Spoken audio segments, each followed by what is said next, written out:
तर बघा मित्रांनो, पोलीस भरतीमध्ये विचारलेले महत्त्वाचे प्रश्न आपण इथे डिस्कस करूया. तर पहिला प्रश्न दिलेला आहे, सार्वजनिक कायदा व सुव्यवस्था हा विषय भारतीय राज्यघटनेतील कोणत्या सूचीमध्ये समाविष्ट आहे?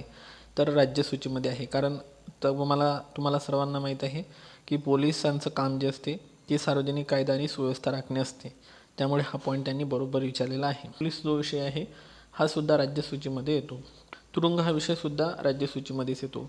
जयंतकुमार बांटे आयोग 2022 पुढीलपैकी कोणत्या विषयावर आधारित होता? तर इतर मागासवर्गीय आरक्षण म्हणजे ओबीसी संबंधित होता, लक्षात असू द्या.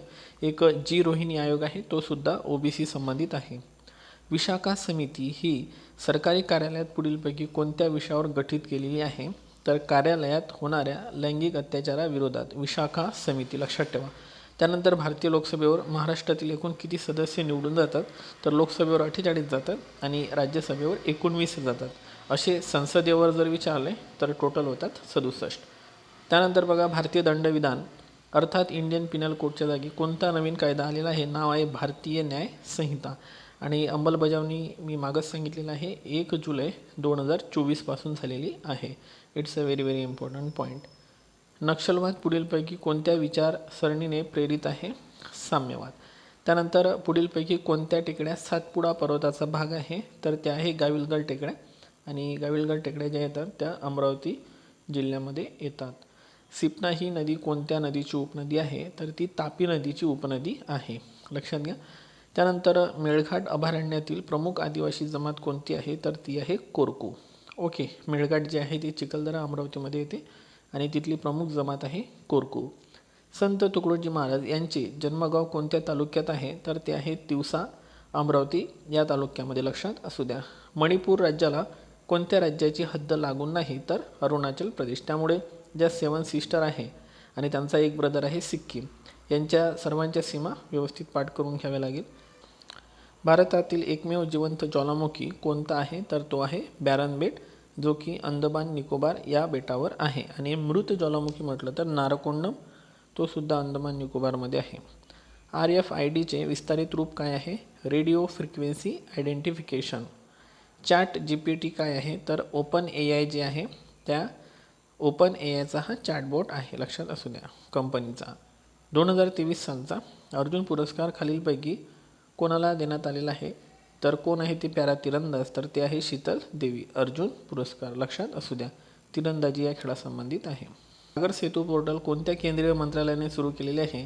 तर सागर सेतू पोर्टल म्हटलं तर ऑब्वियसली बंदरे, शिपिंग आणि जलमार्ग मंत्रालय. नुकतेच संरक्षणाच्या बाबतीत चर्चेत आलेले उग्रम काय आहे? तर बघा, आपण मागच बघितलं, हे ॲसॉल्ट रायफल आहे उग्रम. अविनाश मुकुंद साबळे हे पुढीलपैकी कोणत्या खेळाशी संबंधित आहे? तर 3000 मीटर स्टिपल चेस संबंधित आहे. अविनाश मुकुंद साबळे आपल्या महाराष्ट्रातील आहे. पुढीलपैकी महाराष्ट्राचे महाधिवक्ता कोण आहे? ते आहे बिरेंद्र सराफ. राज्याचे सर्वोच्च कायदाधिकारी असतात आणि कलम आहे महाधिवक्ता यांची कलम 165 आणि महान्यायवादीची कलम आहे 76. सन 2020मध्ये टोकियोमध्ये ऑलिम्पिकमध्ये भारतासाठी सुवर्ण पदक जिंकणारा नीरज चोपडा हा कोणत्या सैन्याच्या रेजिमेंटचा आहे? तर उत्तर आहे राजपुताना रायफल्स. मिशन इंद्रधनुष्य कशा संबंधित आहे? तर हे लसीकरणासंबंधित आहे. भारतात सर्वात जास्त बाजरीचे उत्पादन कोणत्या राज्यामध्ये घेतले जाते? राजस्थानमध्ये. जगप्रसिद्ध मसई मारा राष्ट्रीय उद्यान अभयारण्य कोणत्या देशामध्ये येते? केनिया.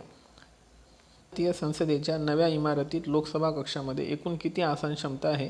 888 आहे. तुम्ही वाटलं तर एकदा चेक करून घ्या. भारतीय महिला हॉकी संघाची कर्णधार कोण आहे? तर ते आहे सलीमा टेटे. त्यानंतर खालीलपैकी भारताचे परराष्ट्र सचिव कोण आहे? मोस्ट टाइम पिकरा विक्रम मिस्त्री. आणि आपले परराष्ट्र मंत्री कोण आहे? तर ते आहे एस जयशंकर. मंत्री म्हटलं तर एस जयशंकर आणि परराष्ट्र सचिव म्हटलं तर विक्रम मिस्त्री. जागतिक तंबाखू विरोधी दिवस कधी असतो? 31 मे. कोणती भारतीय व्यक्ती जागतिक बँक समूहाचे अध्यक्ष बनलेले म्हणजे भारतीय वंशाचे आहे? तर ते आहे अजय बंगा. मोस्ट टाइम पिकरा, MPSCने पण यावर प्रश्न विचारलेला आहे.